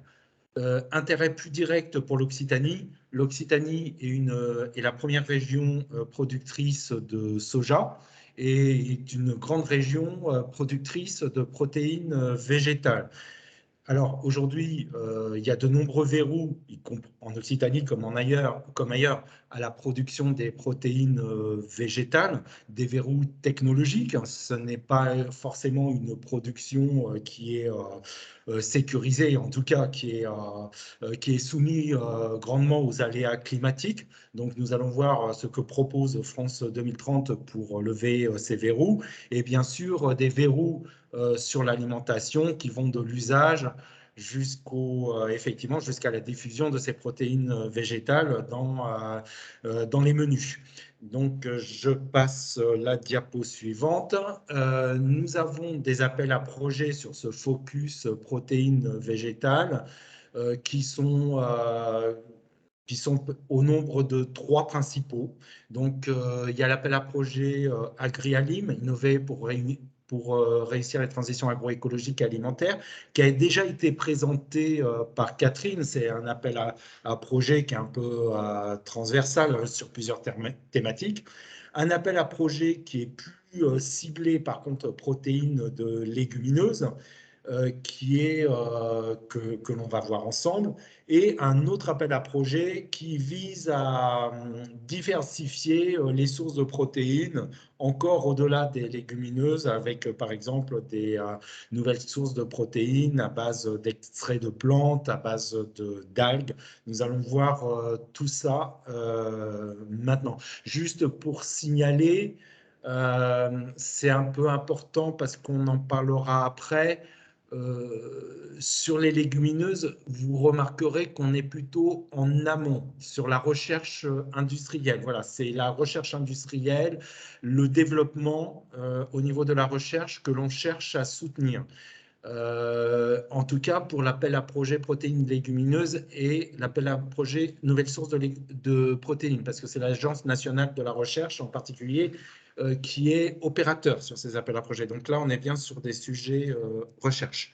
Je passe à la diapo suivante pour vous présenter l'appel à projet un peu phare de la thématique légumineuse, qui est l'appel à projet développer les protéines végétales et diversifier les sources de protéines. Alors, comme je vous disais, le but, c'est de lever les verrous scientifiques et techniques dans les domaines de la production agricole et aussi de la transformation alimentaire, ainsi que lever les verrous qui permettront aux Français d'adopter les légumineuses dans leur alimentation. Alors, les projets attendus, je vous en ai dit un mot déjà, ce sont des projets de maturité allant de 2 à 6. Alors, qu'est-ce que ça veut dire ça? De 2, 2 c'est la formalisation d'un concept dans un laboratoire de recherche. Jusqu'à 6, c'est un niveau de maturité qui est la conception d'un démonstrateur avant l'industrialisation. Alors, bon, c'est peut-être un peu compliqué, je vais essayer d'être simple. Les projets attendus, en tout cas, portent sur 3 axes. Un axe 1 qui est la production de légumineuses. Donc, ça peut aller, par exemple, jusqu'à la spécification, au développement génétique de nouvelles variétés qui seraient mieux adaptées au terroir où elles sont cultivées. Un axe 2 qui est sur la transformation et la consommation de légumineuses. Il y a un enjeu fort non seulement à développer des légumineuses qui s'adaptent bien à la transformation industrielle et qui s'adaptent aussi aux nouvelles habitudes de consommation.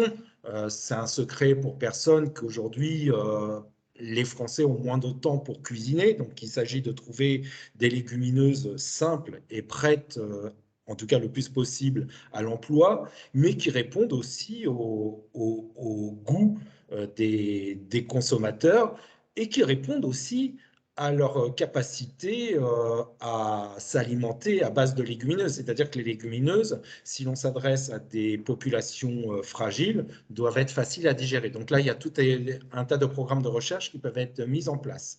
Ensuite, on a l'axe 3, qui est un peu peut-être nébuleux, dit comme ça, puisqu'il est écrit diversification et optimisation.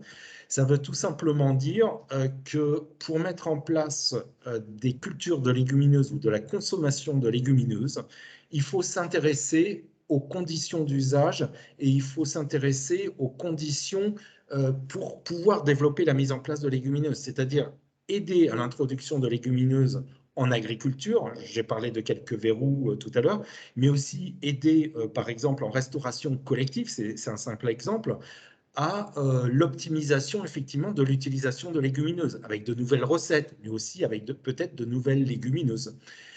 Les porteurs projets, il s'agit d'un partenariat public-privé avec au moins un organisme de recherche et au moins une entreprise. Alors, vous voyez que ça s'adresse quand même à des projets de recherche un peu conséquents, puisque l'assiette de dépenses minimale est de 2 millions d'euros. Cet appel au projet est ouvert jusqu'au 27 avril 2023 et on va voir que là aussi, l'Occitanie est très bien positionnée. Alors, ça s'explique en partie parce que l'Occitanie est déjà structurée au moins au niveau régional, grâce au projet FILEG, qui est justement ce grand projet de structuration d'une filière régionale de légumineuses à graines et qui regroupe de nombreux acteurs, non seulement de la recherche, mais aussi des entreprises, des organismes stockeurs qui travaillent ensemble au développement des légumineuses. Après, bon, on n'a pas trop le temps, mais je voudrais aussi citer tous les services que l'on appelle écosystémiques que rendent les légumineuses. Et là aussi, il y a un travail à faire pour valoriser ces services qu'offrent les légumineuses. Je passe à l'appel à projet suivant. qui est diversifier les protéines pour l'alimentation. Donc, il s'agit là de valoriser de nouvelles ressources protéiques à base d'algues, à base de coproduits issus de plantes ou d'insectes ou de micro-organismes, et de valoriser ces ressources protéiques.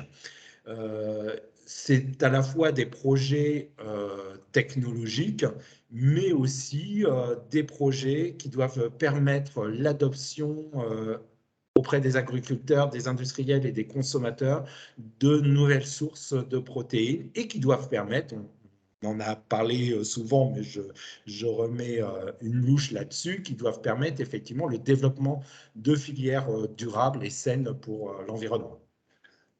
Les projets attendus, vous le voyez, c'est sur un niveau de maturité assez effectivement allant de la formulation de concept jusqu'au démonstrateur, avec deux axes importants, la diversification des sources de protéines et l'axe 2 qui est la transformation et la valorisation des protéines et l'évolution des systèmes alimentaires.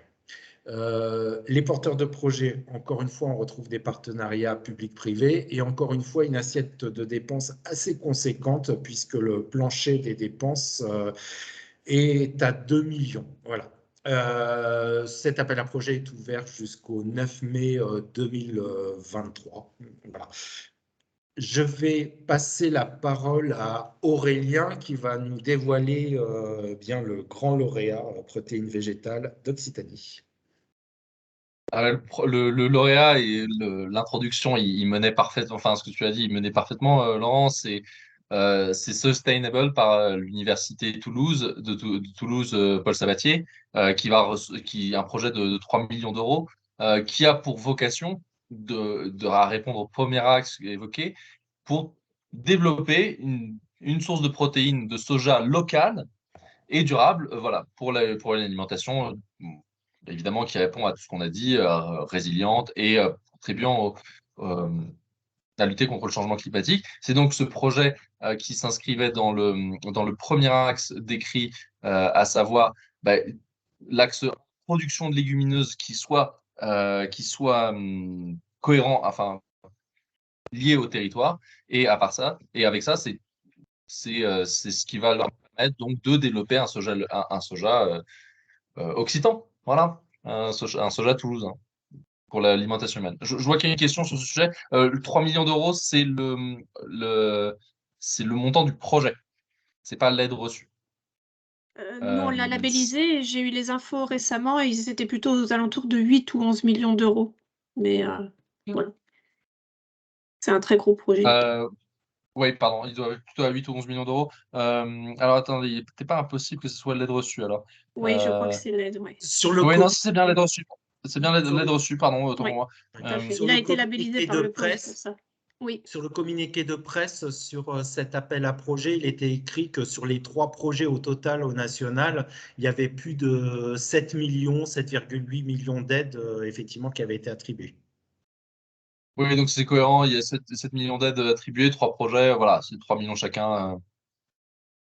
Si je peux préciser aussi, il y a eu auparavant un appel à projet stratégie protéines végétales sur France Relance. C'était en 2020 et 2021. Là aussi, l'Occitanie a vraiment eu beaucoup de réussite et beaucoup de lauréats avec des projets de filières dans la stratégie protéines végétales très ambitieux et qui aujourd'hui se mettent en place. Donc aujourd'hui, on a une production, on peut citer le soja par exemple, en Occitanie, avec 2 gros projets qui ont été aidés par France Relance. Mais ce n'est qu'un exemple. Il y a une question, là, une remarque qui avait été formulée avant l'intervention de Laurent. C'est bon, est-il possible d'avoir un avis préalable sur des sujets en amont avant de lancer la formalisation? Pour les démonstrateurs territoriaux, vous pouvez demander un temps d'échange à la Banque des territoires Il y a une adresse mail qui pourra vous être communiquée parce que je ne l'ai pas là en connaissance. Ou si je la retrouve, je vous la mettrai dans le chat. Mais vous pouvez demander un échange avec la Banque des Territoires. Un seul créneau par projet. Comme le temps avance, je vais peut-être passer à la dernière thématique, avant les appels à projets régionalisés. Ça vous va? Oui, il faut qu'on soit plus rapide parce que c'est déjà 5h30, je vois. C'est ça, donc je vais être assez rapide pour laisser la place quand même à nos collègues de la région et du pôle de compétitivité. Donc, la thématique que je vous propose maintenant, c'est industrialisation et filière d'excellence. Donc, effectivement, l'Occitanie est particulièrement concernée parce que, tout d'abord, nous manquons en Occitanie d'outils de transformation, en particulier de première transformation. Et l'Occitanie est riche en filières d'excellence ancrées au territoire. Nous avons par exemple un indicateur qui est flagrant, c'est le nombre de signes de la qualité dont l'Occitanie, sur lequel l'Occitanie est la première région de France. Donc je passe. Là, vous voyez qu'il y a un certain nombre d'appels à projets qui sont là effectivement cette fois sur le niveau industrialisation. Donc l'appel à projet phare, en particulier première usine, et l'appel à projet qui va être, on l'espère, relancé. Cela devrait être annoncé, on l'espère bientôt, résilience et capacités agroalimentaires. Donc nous allons voir ces appels à projets. Sur la thématique industrialisation et filière d'excellence, donc nous avons l'appel à projet première usine qui doit permettre à des entreprises plutôt de taille petite, voire des startups, de trouver un financement pour construire leur première usine à partir d'une solution innovante. Donc, l'objectif est d'encourager les jeunes entreprises à prendre le risque d'innover et de se lancer dans l'industrialisation de leurs solutions innovantes. Alors, les projets attendus là, sont sur une période assez courte. Tout à l'heure, nous avions, avec les protéines végétales, des périodes de 3 à 6 ans. Là, maintenant, c'est de 12 à 48 mois. Alors, vous voyez qu'il y a plusieurs possibilités. Soit d'implanter des sites pilotes, des démonstrateurs en conditions réelles, soit d'implanter des usines. Les porteurs de projets sont des PME, ça peut être aussi des ETI si elles présentent des caractéristiques d'innovation ou si elles sont en phase d'hypercroissance. Vous l'avez compris, cet appel à projet première usine est un accélérateur pour les entreprises qui veulent franchir un cap. L'assiette de dépenses, évidemment, est plutôt élevée puisqu'il s'agit d'une industrialisation, donc elle est de 5 millions d'euros, donc c'est vraiment élevé. L'opérateur est BPI-France et l'industrialisation étant un objectif très important dans le cadre de France 2030 puisqu'il répond à l'objectif de souveraineté, il doit répondre à l'objectif de souveraineté, à l'enjeu de souveraineté alimentaire. Il est ouvert jusqu'au 15 décembre 2026. Et la prochaine relève est au mois d'avril 2023. Je passe à l'appel à projet suivant, qui n'est pas encore en place, qui avait été mis en place. Et donc là, je vous présente l'ancien appel à projet, voilà, donc sous réserve de ce qui va être précisé lors de la réouverture, encore une fois avec toutes les réserves qu'il faut prendre. Donc le but de cet appel à projet, c'est de relocaliser, on a parlé tout à l'heure, les maillons industriels stratégiques, mais aussi de répondre aux besoins alimentaires de demain et de réussir la transition agroécologique. Enfin, le but est de structurer les acteurs économiques et leur écosystème pour former des filières agricoles et agroalimentaires, si possible des filières ancrées dans leur territoire. Donc, l'enjeu est de répondre bien sûr à une logique de souveraineté alimentaire, mais de répondre aussi dans le cadre des crises qui nous atteignent aujourd'hui, économiques, sanitaires, climatiques, d'augmenter la résilience de nos filières, donc avec une approche industrielle et collective.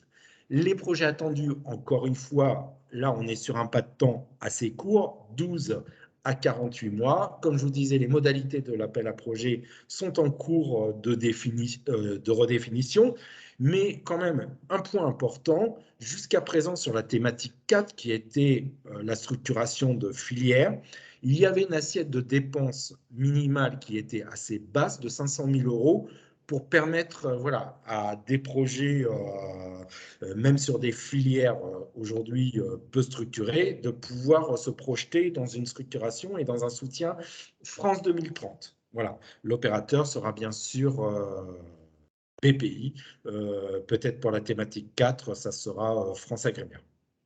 Je laisse Aurélien présenter les lauréats de l'appel à projet Première Usine en Occitanie. Alors là aussi, carton plein pour l'Occitanie, qui est sur RCA et Première Usine, présente 50% des lauréats. C'est vraiment une superbe réussite hein, pour le territoire.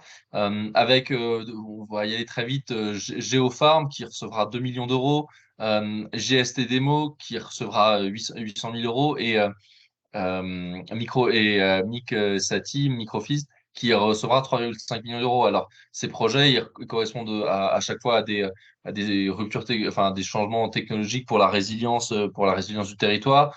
Le premier, c'est sur une dimension énergétique. Le second, c'est sur une dimension de production qui permettra de monter en capacité sa production existante. Et le troisième, c'est sur, comme son indique, des origines micro phytosanitaires qui permettront là aussi de gagner en productivité sur sa production. Donc, je ne peux que encourager enfin, c'est une démonstration, encore une fois, de l'excellence du territoire occitan sur ces sujets-là, et je ne peux que encourager à prospérer sur les prochaines relèves. On a là 3 projets vraiment hyper innovants hein, de ferme verticale,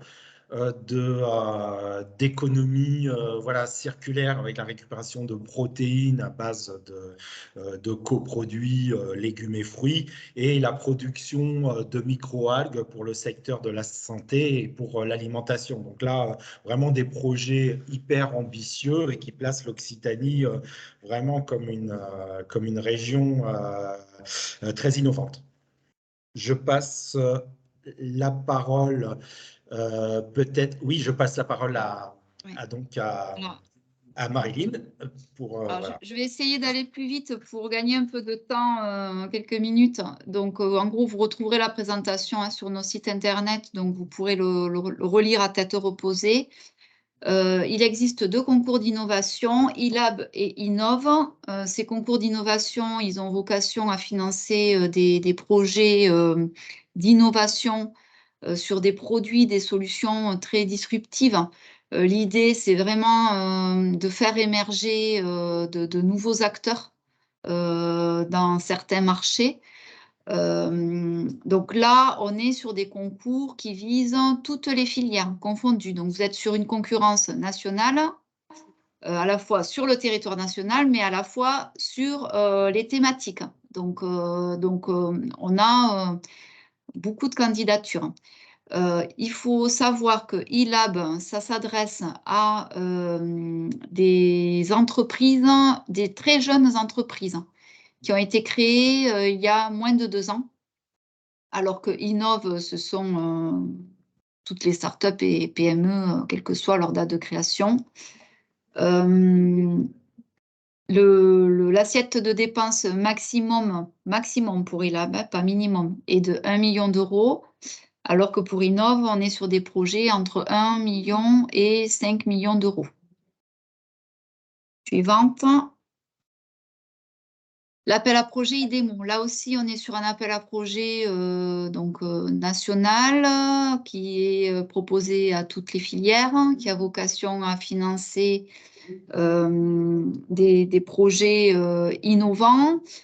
On va dire ce qui le différencie de Innove, on va dire que c'est, alors je dirais l'assiette de dépenses, parce que déjà là, le ticket d'entrée sur cet appel à projet-là, c'est de 4 millions d'euros. Et on est sur des projets aussi plus longs. Innov, on est sur des projets entre 12 et 36 mois, alors que là, on est sur des projets de 36 à 60 mois. On est toujours sur des projets qui ont vocation à financer de l'innovation, voilà, qui prend en compte des dépenses de personnel, des coûts de sous-traitance, la contribution aux amortissements, etc. Suivant. Alors là, Laurent, Alors, je te laisse. c'est moi, oui, qui va en parler. Alors, l'accélérateur agroalimentaire, c'est un dispositif que l'on connaissait déjà. Donc là, on est sur la 4e promotion. C'est tout particulièrement adressé aux dirigeants de PME et ETI qui souhaitent franchir un cap sur le développement de leur entreprise et accélérer leur croissance sur les marchés. Donc, c'est en fait, pour résumer, je vous fais un gros résumé, hein, mais c'est un programme de coaching et de formation destiné aux dirigeants d'entreprise. Alors, il y a à la fois du coaching, mais il y a aussi à la fois l'intégration dans un réseau. Donc, ça permet effectivement d'être intégré avec des experts d'envergure internationaux et d'avoir des conseils de ces pairs d'entreprises voilà, qui ont une stature aussi internationale pour franchir un cap. Donc, je peux qu'encourager les chefs d'entreprise qui veulent accélérer leur croissance à postuler à ce dispositif qui est aidé, qui est aidé par le ministère, parce que s'il était payé voilà, sans aide, vu la qualité de la prestation, cela coûterait vraiment très cher. Donc voilà, un dispositif très intéressant. L'Occitanie a déjà été dans les promotions précédentes et je crois pouvoir dire, sauf erreur de ma part, que tous ceux qui ont participé à ce programme étaient vraiment ravis de l'avoir fait et ça leur a été très utile. Je voulais vous parler aussi d'un dispositif qui est assez méconnu, qui s'appelle Convention de partenariat ministère de l'Agriculture et de la Souveraineté alimentaire et avec BPI France, qui est un dispositif de soutien à l'innovation dans les entreprises agroalimentaires. Donc, il s'adresse en particulier, enfin, il cible en particulier, mais pas que, mais il cible en particulier les entreprises PME, disons d'une certaine taille, de 50 à 100 salariés qui veulent lancer un projet innovant. Par exemple, qui voudraient déposer un projet à France 2030, eh bien, ce dispositif leur permet de faire des études de faisabilité technico-économique, de faire des études techniques ou juridiques préalables à un projet France 2030. Ça peut leur permettre aussi de monter un partenariat puisque cette aide concerne aussi le montage de projets collaboratifs. Donc, vous l'avez compris, un petit dispositif. Les aides sont en général assez réduites. Je crois qu'elles sont d'un maximum de 50 000 €, mais ça vous permet de travailler voilà, sur le montage d'un projet France 2030 dans ses premières phases. Donc, je vous ai laissé mon contact en bas. Ce n'est pas moi qui l'instruis directement, encore qu'il y a un avis draft pour lorsque vous voulez candidater à cet appel à projet. C'est l'opérateur, c'est BPI. Mais du coup, je peux vous mettre en contact après avec BPI et vous répondre à vos premières questions, effectivement, sur l'éligibilité de votre projet. Maintenant, je vais passer la parole en les remerciant d'avoir été patients à mes collègues donc, du Conseil régional. Et, ouais, je vais présenter du coup là pour ce dispositif-là. Donc là, on passe sur les dispositifs France 2030 du volet régionalisé. Donc en gros, tout à l'heure, je vous ai parlé des concours d'innovation et de l'appel à projet IDEMO au niveau national. On a le pendant en région sur un dispositif qui est cofinancé par la région Occitanie et l'État. Donc, je le dis bien, pour 1 € mis par l'État, 1 € est mis également par la région Occitanie dans le financement de ces projets. Donc, il faut savoir que du coup, les décideurs sont l'État et la région. Donc, il faut qu'il y ait dans ces projets un impact territorial en région Occitanie qui soit en tout cas envisagé. Il faut que vous compreniez, donc du coup, sur cet appel à projet-là, on a une enveloppe en région de 70 millions d'euros. Donc, on a 40 millions d'euros qui sont dédiés à des projets d'innovation individuelle et on a 30 millions d'euros qui sont dédiés à des projets collaboratifs. Donc, on appelle du coup cet appel à projet-là, c'est le IDEMO régionalisé. Les projets d'innovation individuelle peuvent être déposés en continu. On a des relèves au fil de l'eau, alors que pour les projets collaboratifs, on a 2 relèves par an.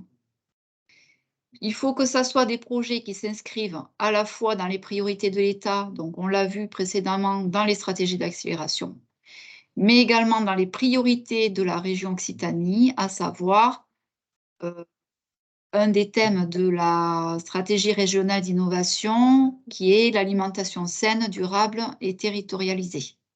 Sur ces projets-là, vous pouvez vous faire accompagner, vous devez vous faire accompagner au montage des dossiers par le pôle de compétitivité et ou l'agence de développement économique de la région Occitanie qui est ADOC. Donc tout à l'heure, ils vous en parleront, ils vous donneront leurs coordonnées. D'après. Alors, en particulier sur les projets d'innovation individuels, donc là, on est sur des porteurs solos. On s'adresse aux PME et ETI qui sont situés, qui ont un établissement en Occitanie. Contrairement aux appels à projets nationaux que je vous ai présentés tout à l'heure, là, on n'a pas d'assiette minimum. Donc, pour le coup, c'est intéressant pour vous si vous avez un projet qui est peut-être de moindre envergure, cet appel à projet-là peut vous intéresser. On vise des projets au stade de la faisabilité et ou du développement. L'aide financière va s'étaler entre 75 000 € et 500 000 € maximum, dont 200 000 € en subvention. Le reste sera donné en avance remboursable. Donc, le dépôt des dossiers se fait sur le hub de la région Occitanie.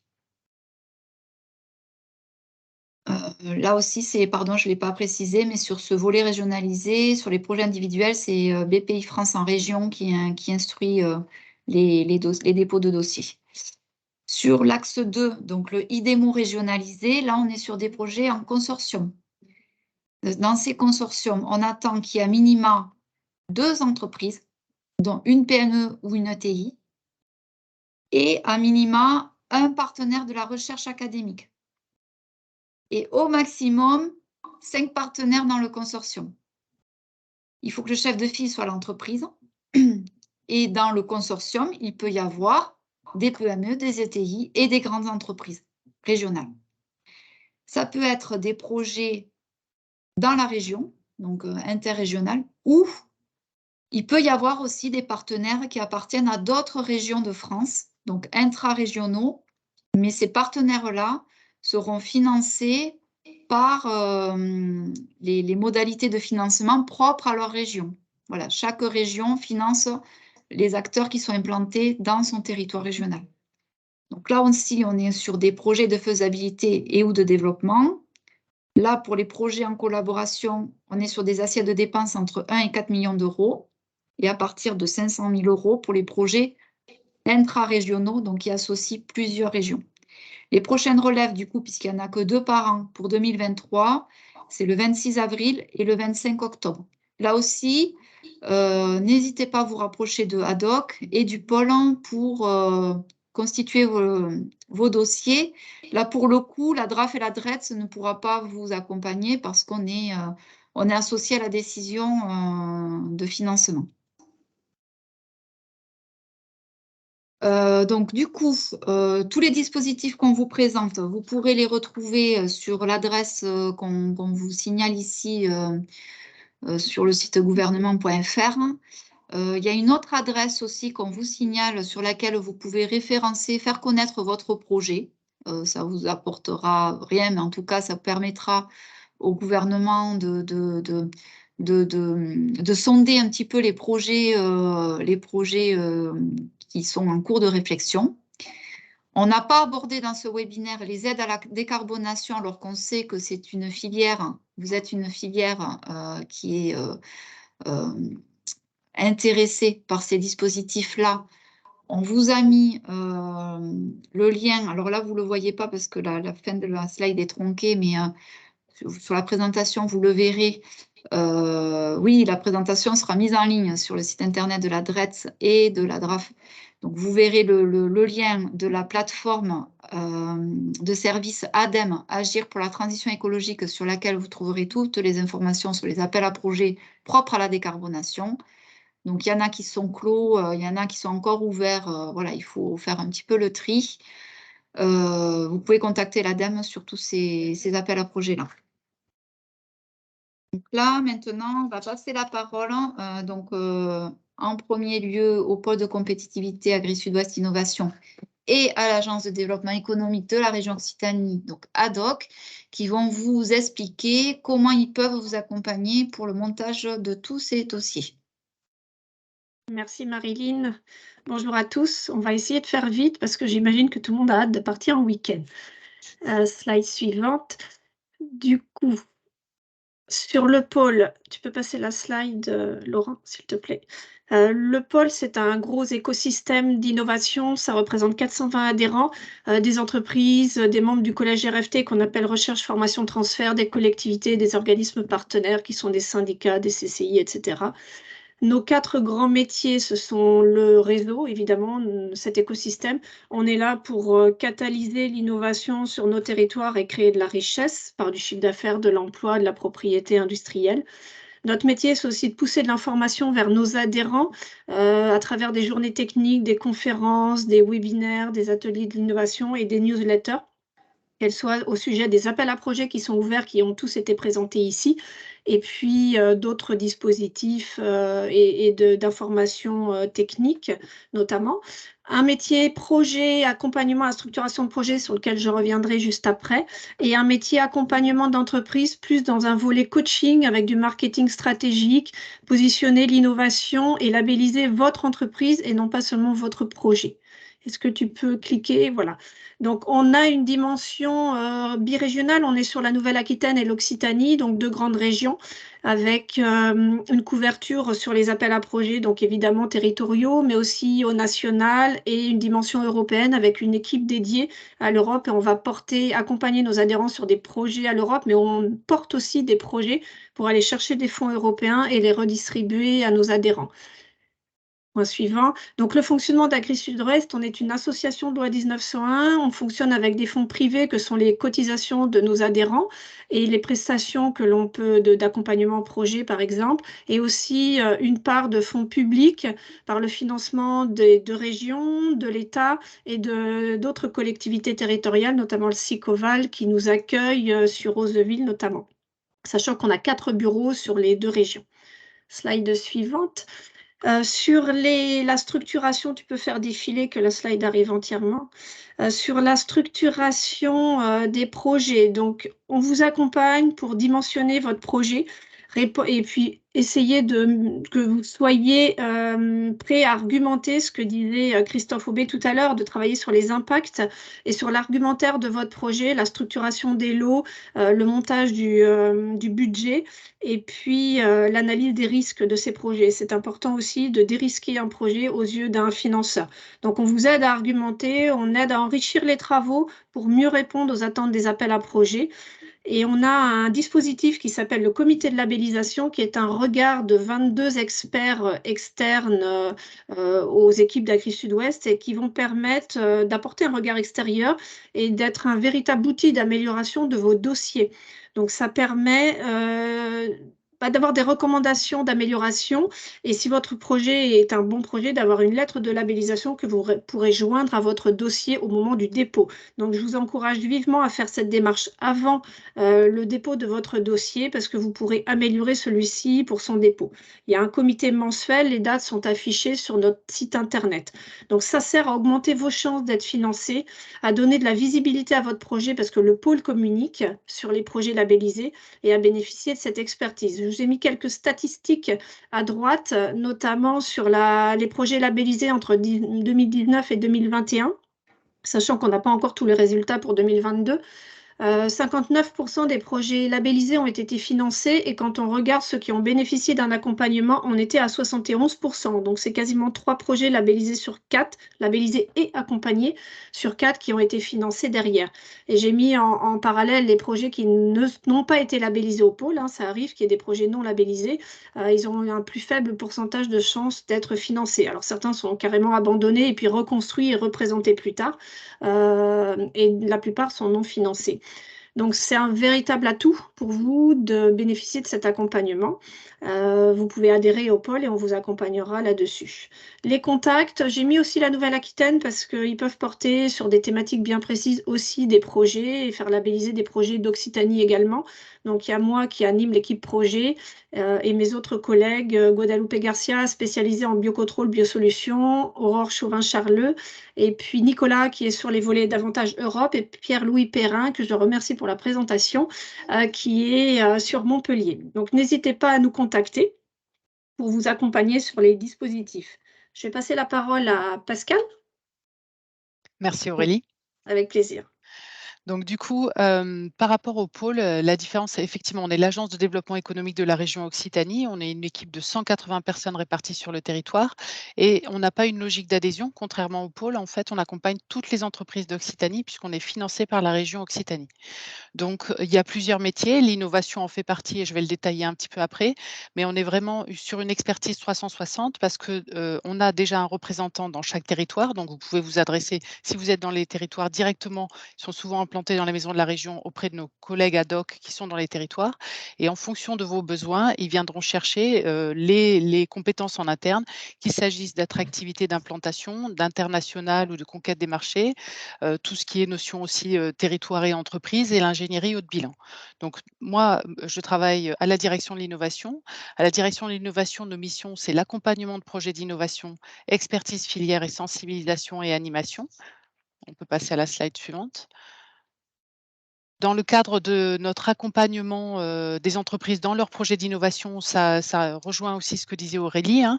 Souvent, les entreprises viennent nous voir pour chercher un financement et on les accompagne toutes les deux dans le cadre de la structuration de leur projet. C'est leur projet d'innovation, d'identifier quels sont les lots de travail à faire, est-ce qu'il y a vraiment un risque, qu'est-ce qui qualifie un projet d'innovation. Il y a des verrous technologiques à lever, il y a quelque chose à prendre et c'est pour ça que vous êtes accompagné par les financements pour dérisquer. Mise en relation avec des partenaires technologiques, mobilisation de dispositifs de financement nécessaires. Et en fait, voilà, l'idée, c'est de vous orienter vers les guichets de financement adaptés, quels qu'ils soient. Vous dire qu'au niveau de l'équipe, c'est moi qui suis là aujourd'hui. Mes collègues sont dans la route parce qu'elles étaient sur Toulouse aujourd'hui, donc elles sont aussi sur Montpellier. Nous sommes 4. Donc Laurence Bontemps, qui est la responsable du département, qui est basée à Montpellier. Moi, sur Toulouse. Anne Portal, qui est sur Montpellier aussi et qui est plus sur la partie agriculture, AGTech, et qui sera au FIRA la semaine prochaine pour ceux qui sont intéressés, puisqu'elle suit la partie robotique. Et Daniel Lestan également à Montpellier, qui est aussi sur la partie mer, littoral et un petit peu plus spécialisé sur tout ce qui est complément alimentaire cosmétique. Alors, Agri Sud-Ouest et l'agence ad hoc travaillent ensemble. On est 2 structures au service de votre projet d'innovation. On peut passer à la slide suivante. Donc, on co-anime ensemble la stratégie régionale de l'innovation sur le domaine alimentation saine, durable et territorialisée. Excusez-moi. Donc, il y a plusieurs domaines d'activité d'animation stratégique et celui de l'alimentation saine et durable, on le co-anime toutes les deux, enfin, en tout cas avec le pôle. 2 actions sont coportées en 2023, donc un appel à manifestation d'intérêt sur les protéines végétales. Donc, ça fait écho à tout ce qui a été présenté par Laurent tout à l'heure, et une étude pour la feuille de route sur la robotique régionale. Je laisse Aurélie conclure. Oui, du coup, je prends le relais. Ah non, laisse la slide, s'il te plaît. Laurent. Donc, il y a vraiment une collaboration entre les deux structures. Sous réserve d'accord d'entreprise, on a une logique de prescription des dossiers, comme c'est écrit, et on transmet l'information et on échange entre nous pour essayer d'accompagner au mieux les adhérents, nos adhérents et les organismes qui souhaiteraient déposer un dossier à l'un des guichets. Les deux structures peuvent suivre et après, c'est l'entreprise ou l'organisme qui choisit la façon d'être accompagné. Sachant qu'on a eu le cas en 2022, je crois, hein, d'un co-accompagnement sur un dossier qui a été financé par la région Occitanie. Donc, n'hésitez pas à nous solliciter l'un ou l'autre, sachant qu'on échange entre nous. Merci. Merci à tous. Marie-Line, on te repasse la parole. Ouais, on arrive à la fin de ce webinaire, donc on espère qu'on a répondu à toutes vos questions. En tout cas, la présentation sera en ligne sur les sites internet donc, de la DRAF Occitanie et de la DRETS Occitanie, donc début de semaine prochaine, puisqu'on ne l'a pas fait, on ne va pas le faire ce soir. On ne vous l'enverra pas par mail parce qu'elle est assez lourde, donc on vous invite à consulter nos sites internet. On va essayer également de mettre l'enregistrement de ce webinaire en replay et on va reprendre toutes vos questions qui ont été émises dans la conversation. On fera des réponses peut-être plus complètes aussi dans cette FAQ et on la mettra en ligne également avec les autres documents. Donc voilà, on espère que ça vous a plu. Je pense que vous pouvez vous imprimer la présentation, ça vous fera un bon recueil plus ou moins exhaustif de tout ce qui est en cours, en tout cas en ce moment. Hein. Donc c'est assez mouvant, France 2030, donc on n'exclut pas qu'il y ait d'autres appels à projets à apparaître dans les prochains mois. Mais voilà, on essaiera de vous en informer. Et voilà, on vous souhaite un très bon week-end et on vous remercie. Merci à tous. Bonsoir, merci. Bonsoir. Bonsoir.